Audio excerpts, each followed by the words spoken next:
பிசினஸா இருக்கும். நம்ம ஒரு பிசினஸ் ஸ்டார்ட் பண்றதுக்கு முன்னாடி நம்ம ஏகப்பட்டது யோசிக்கணும். சரியா? ஆனா அவங்க அவரோட யூத் ஸ்டேஜ்ல இருந்து இது வரைக்கும் they have started many business but we have faced lots and lots of failures. எந்த பிசினஸ் ஸ்டார்ட் பண்ணாலும் failure. அவருக்கு ஒரு 18 வயசுல கல்யாணம் பண்ணி கொடுத்தாங்க. he can't lead a happy life with family. ஏன்னா ஃபேமிலிக்கு காசு தேவை. so that also come to an end. he got divorced at the age of 65.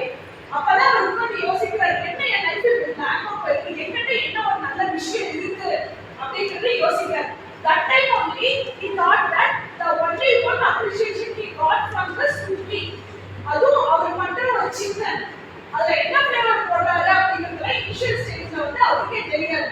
but the only appreciation came from the சின்ன சின்ன கடை போடுவாங்க தெரியுமா, அப்படி போடும்போது அந்த சிக்கன் நல்லா இருக்குன்னு ரோட் கடையில போடும்போது அது சாப்பிட்டாங்க.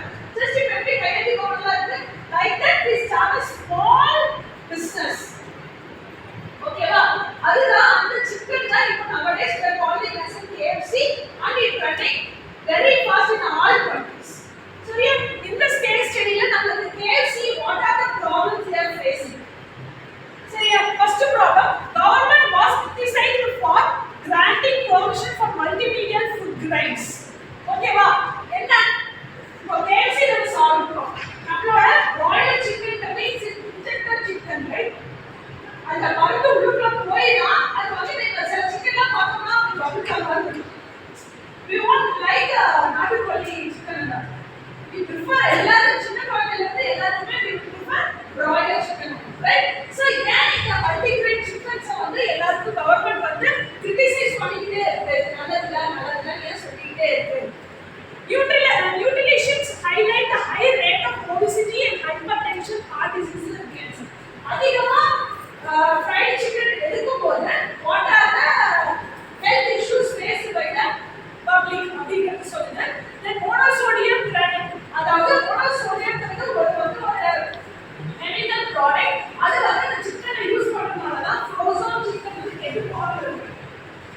அது யூஸ் பண்றதுனால விளைவு. இதெல்லாம் தான் problems faced by the KFC in the case study. Clear is that? Right? வருவாங்கல்ல, எப்படி இருக்கு frozen chicken அதை you are giving for us, right? but it tastes nice. நமக்கு தெரியும் ஏன்னா சாப்பிட்டா இந்த விளைவுகள் இருக்கும். even though நம்ம சாப்பிட வைக்குது, I don't know what is this added in that, what spices is added in that, I don't know. but அவங்க வந்து செக் பண்ணுவாங்க என்னென்ன ஆட் பண்ணிருக்கீங்க அப்படின்னு சொல்லி செக் பண்ணுவாங்க. இது ஏன் செக் பண்றாங்கன்னா because of high level of competition. அது பாடிக்கு ஏத்த மாதிரி இல்ல, அந்த ஆட் பண்ற இன்கிரிடியன்ட்ஸ் எல்லாமே வந்து விஷயத்தை நம்ம ஃப்ரோசன் பண்ணி சாப்பிட்டா அதோட சத்துக்கள் குறையும். அதனால தான் ஃப்ரிட்ஜ்ல காய வச்சு சாப்பிடாதீங்க அப்படின்லாம் சொல்றாங்க. ஆனா we people use to buy everything nicely and put inside the car and frozen. இல்ல நல்லா பண்ணது வரும், ஈவன் சட்னி கண்ணி ஈவன் சாக்லேட் எல்லாமே வரும். பட் frozen materials எல்லாமே பாடிக்கு ஏற்காது. ஃபர்ஸ்ட் அந்த காலத்துல வேற இருந்துச்சா, இப்போ நம்ம தாத்தா பாட்டிக்கு இன்னும் வெளியா இருப்பாங்க. நம்மளால இப்பவே ஒரு கிலோமீட்டர் வெளியில கொண்டு தான் கன்ஃபார்ம் ஆயிடும். That's true. Because we are taking all the food, poisonous food taking inside. So we are also becoming poison. அதான் உண்மை. சரியா? So இந்த கேஸ பொறுத்த வரைக்கும் நம்ம எப்படியெல்லாம் மாட்டோம்னா buying habit மாட்டணும். இப்போ வந்து ஜென்ரலா KFCக்கு மெயினா போறவங்க யாரா? ஹை கிளாஸா இருக்கவங்க போவாங்க. லோ கிளாஸா இருக்கவங்க போவாங்க. இந்த மிடில் கிளாஸ் நம்ம மாதிரி இருக்கிறவங்க we only tend to do. ஏன்னா நம்ம ஹையாவும் இருக்கும், லோவாவும் இருக்கும். இந்த மாடரேட் இருக்கவங்க எல்லா விஷயத்தையும் கஷ்டப்படுறாங்க. அவங்க பார்த்து செக் வைக்கிறாங்க. அதே மாதிரி ஆஃபர்ஸ் ப்ரொவைட் ஐ கேச்சிங் ஆஃபர்ஸ். வெனஸ்டே ஆஃபர்ஸ், அது வெனஸ்டே ஆஃபர்ஸ் கொடுக்கறதா பழைய கரெக்ட்டா? ஆனா நம்ம என்ன பண்ணுவோம், ஆஃபர் தான் அப்படின்னு not only use. So we have to change our food cycle and food lifestyle also. Not only our body and our environment